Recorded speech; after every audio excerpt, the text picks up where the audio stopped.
Hola, soy Débora Mavaires y te doy la bienvenida a esta Odisea Submarina.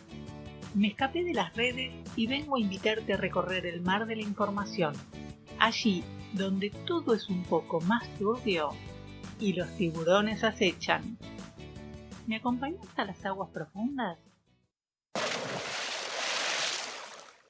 Cientos de policías en la madrugada del miércoles 3 de mayo, en varios países europeos, se lanzaron a la caza de más de 100 miembros de la 'Ndrangheta, la mafia calabresa. Por una investigación abierta en Bélgica en 2018, se llevó adelante una de las más costosas e importantes investigaciones contra esta organización criminal en toda Europa. Se hicieron arrestos en Alemania, Bélgica, Eslovenia, España, Francia, Italia, Portugal, Rumania y también en Panamá y Brasil, todos al mismo tiempo. La investigación se centró en delitos graves como el tráfico de drogas, tráfico de armas, tráfico humano, fraude y delitos fiscales a gran escala. El dinero sucio lo lavaban a través de operaciones inmobiliarias como hoteles, restaurantes, entre otras cosas. Esto lo hacían en Alemania, Bélgica, Brasil, Italia, Portugal, Uruguay y Argentina. Y vos te preguntarás, ¿qué tiene que ver esto con la política argentina, no? Pues todo, porque el clan Macri es uno de los que pertenece a la 'Ndrangheta, es decir, a los mayoristas de la distribución de cocaína en Europa. Y la investigación encontró que el dinero se lavaba en diferentes países, entre los cuales figura el nuestro. En 2021, en Catanzaro, condenaron a 70 miembros de la 'Ndrangheta, entre los cuales estaba Domenico Macri, que era parte del ala militar del grupo. En 2015, condenaron a Salvatore Macri, el primo de Mauricio. En 2017, otro primo de Mauricio, Vincenzo, es detenido en Brasil por narcotráfico. Pero vamos un poco más profundo. Te quiero contar la historia del abuelo de Mauricio, Giorgio Macri. Había nacido en Calabria en 1899. Pertenecía a una familia de medianos terratenientes, propietarios de un correo local. También eran dueños de una empresa de construcciones que se extendió a África y a ciertas ciudades de Europa que dan sobre el Mediterráneo. Se casó con Lea Garlani, de una familia de transportistas de Viterbo, que era hija de un alto funcionario de Mussolini. Claro, ese casamiento le abrió las puertas a Roma. El primer negocio que consigue es la administración del correo de la región de Lacio. Qué obsesión tienen los Macris con los correos, ¿no? ¿Sabés por qué? Porque allí está toda la información de las personas. Y los carteros, además de cartas o paquetes, oficiaban de agentes de inteligencia, o mejor dicho, los agentes de inteligencia podían oficiar de carteros. Cuando Giorgio decidió expandir sus negocios a África, su esposa Lea le pide el divorcio. Entonces decide quedarse en Roma y financia la fundación de un periódico y un frente político electoral denominado Frente dell'Uomo Qualunque. El Frente del Hombre Común tenía ideología monarquista, populista y sobre todo anticomunista. El partido en realidad solo existió entre 1946 y 1949, ya que después se unió a la Democracia Cristiana. El partido se apalancó en el semanario y se declaraba portavoz de los intereses de las clases medias, pero sobre todo se manifestaba contrario a todos los demás partidos políticos de la Italia de posguerra, particularmente de los comunistas. Entre sus militantes, por supuesto, se encontraban antiguos partidarios del régimen de Mussolini. Aunque en Roma obtuvo un segundo puesto en las elecciones de 1946, solo obtuvo un 5% de los votos a nivel nacional. Giorgio viaja a la Argentina en 1947. 2 años más tarde, cuando logró la tenencia, vienen sus hijos, entre ellos Francisco, el primogénito, que se registró como estudiante de ingeniería y trabajó junto a su padre, obviamente, en la construcción. Giorgio Macri muere en el municipio de Tandil, provincia de Buenos Aires, a principios de los años 70. Francisco comienza a llamarse Franco. A Giorgio Macri le iba bien en Italia. Tenía dinero, tenía poder. Pero entonces, ¿por qué vino a la Argentina en una oleada migratoria de posguerra? Porque Giorgio era primo de Stoney Macri, el líder histórico de la mafia calabresa y encargado de organizar una red en toda América, con soporte en las comunidades inmigrantes calabresas. Así, cooptaron las sociedades calabresas instaladas en Canadá, Estados Unidos, Venezuela y Argentina.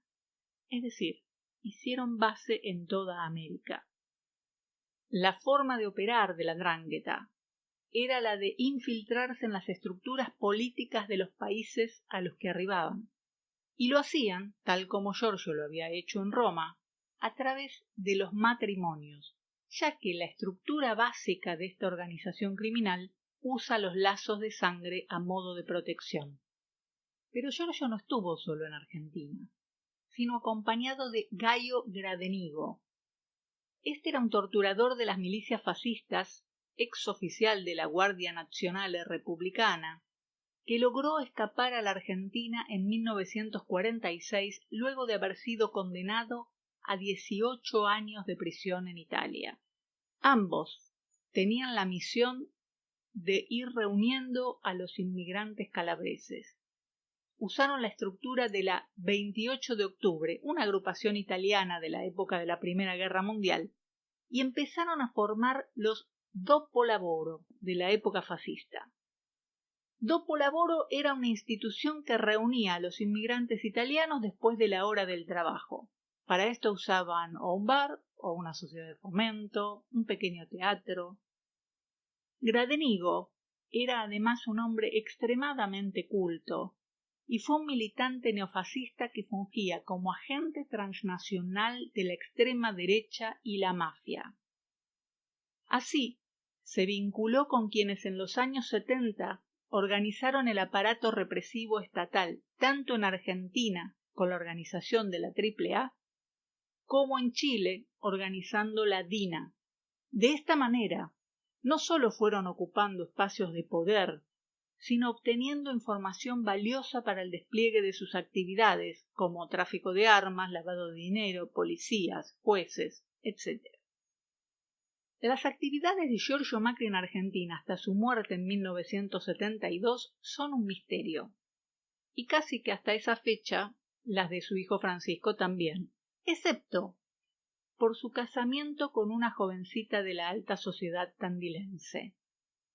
Para ingresar a la familia de Alcurnia, Francisco, de 28 años, violó a Alicia de 14 y luego, para lavar el honor familiar, le propuso a su padre el casamiento y acceso a los negocios familiares. Hasta los años 70 todos permanecen en Tandil, pero, al morir Giorgio, Francisco viene a Buenos Aires y se convierte en el emblema de la patria contratista. Es aquí cuando empieza a llamarse Franco. Aunque todos tuvieron un perfil muy bajo, hay sin embargo una pista.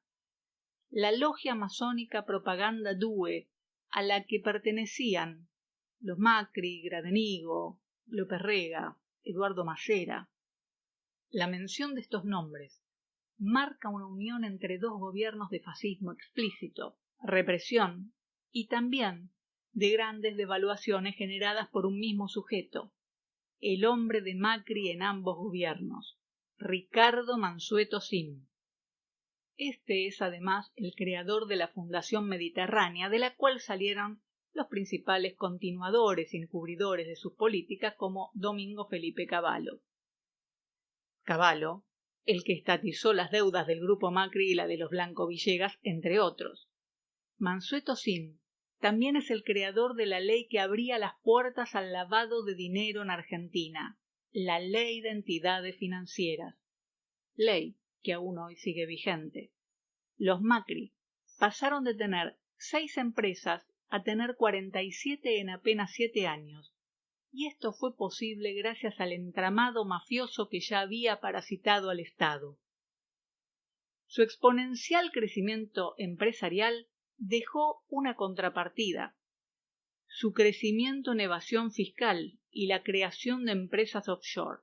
A principios de los años 90, la investigación sobre corrupción en Italia, llamada Mani Pulite, encuentra vinculaciones de la mafia y los políticos. El juez Giovanni Falcone descubre una red de sobornos, narcotráfico y tráfico de armas y da cuenta de que en estos delitos intervenían nada menos que el secretario general del Partido Socialista Italiano, Bettino Craxi, Licio Gelli, el gran maestre de la logia Propaganda Due, y también el banquero del Vaticano y de la mafia, Roberto Calvi. Tirando del hilo del tráfico de armas, llega hasta los empresarios Franco Macri, su hermano Tonino y Gaio Gradenigo. Los Macri habían prometido a la dictadura conseguirles armas para las acciones bélicas en el sur y habían puesto a disposición las empresas italianas para esto. Usaron Fiat Sebel para transportarlas desde Perú y usando el financiamiento del Banco Ambrosiano. A cambio, Galtieri les había prometido la privatización de la red de subterráneos de Buenos Aires en una concesión por 20 años, algo que, en definitiva, obtuvieron otros italianos, los Roggio. En uno de los allanamientos ordenados por los jueces italianos, encontraron una carta de Gaio Gradenigo en la que explicaba toda la operación, y la investigación demostró que ya en 1980 habían conformado la UT Metrovaires para que ganara la licitación. En esta sociedad estaba Paolo Rocca y se compraría el material a la Fiat. Al juez Falcone, al estilo de la película El Padrino, lo asesinaron volándolo con una bomba en su auto. Otro juez que continuó la investigación de esta pista, el juez de Palermo Carlo Trento, vino a Buenos Aires a interrogar a los Macri por su posible vinculación con el tráfico de armas a través de Sebel durante la dictadura. Al llegar a Buenos Aires, se instaló en un hotel céntrico y al abrir el frigobar encontró una nota que amenazaba con hacerlo saltar. El hombre, que ya había sobrevivido a un atentado, tomó su valija y comprendió que la única salida era Ezeiza. Sabiendo esto, y lo que te conté en la saga Los medios y los fines sobre cómo Franco Macri durante la dictadura se había llevado a Brasil a jóvenes dirigentes peronistas como Carlos Grosso, Juan Schiaretti, De la Sota y Bordón, y cómo fue infiltrando el Partido Justicialista con sus protegidos al regresar la democracia, uno puede observar allí una práctica típica de la 'ndrangheta. Seguramente pensarás que el negocio es la política, pero no, la política es el medio. En realidad, los negocios de la 'ndrangheta son el tráfico de drogas, especialmente cocaína. Solo con este ítem en Europa recaudan 50.000 millones de euros al año. Tráfico de armas, extorsión, usura, asesinato a sueldo, estafas, cartelización empresaria y contratos públicos, secuestros, prostitución y trata de personas. Y obviamente para todo esto necesitan protección judicial y redes paraestatales de espionaje. 3 cosas distinguen a la 'ndrangheta de otras organizaciones criminales: los símbolos. El ritual de sangre, pinchándose un dedo y uniendo las sangres para juramentar pertenencia. La pastilla de cianuro, que simboliza la omertá, o el código de silencio, prometiendo incluso suicidarse si fuera necesario para proteger al grupo. Y el tercer símbolo te va a encantar. Es el limón, porque representa la tierra y es el origen de los negocios de la Ndrangheta. El limón amarillo, obviamente, amarillo como el PRO. En 2017, casi al mismo tiempo que su primo Vicenzo cayó preso en Brasil por narcotráfico, en Calabria, en uno de los puertos que administra la Ndrangheta, se descubrieron 55 kilos de cocaína provenientes de la Argentina escondida en limones tucumanos. Macri inmediatamente vendió su empresa Citrus Trade Familiar, que estaba involucrado en ese tráfico, a la limonera San Miguel, que tiene fuertes vínculos con Mauricio Macri, y compró otra limonera en 2018, llamada Argenti Lemon, que exporta a 30 países en 4 continentes. Tal vez haya alguna razón para la insistencia que manifestaba en la venta de limones a Estados Unidos. Si uno se pone a pensar un poquito en los convenios que firmó con la DEA, ni bien asumió como presidente, algunas cosas se ven muy sospechosas. Después de este paseo por las profundidades, a mí me quedan más preguntas que respuestas, por lo que tengo que seguir pataleando para encontrarlas. Si querés colaborar con mi trabajo, podés hacerlo en mavaires.mp, la cuenta de Mercado Pago, o en mavaires.dni, la cuenta del Banco Provincial. Todo aporte es valiosísimo, ya que me permite continuar informándote lo que otros silencian por conveniencia o por miedo. Te espero la próxima semana para una nueva Odisea Submarina. ¡Chao!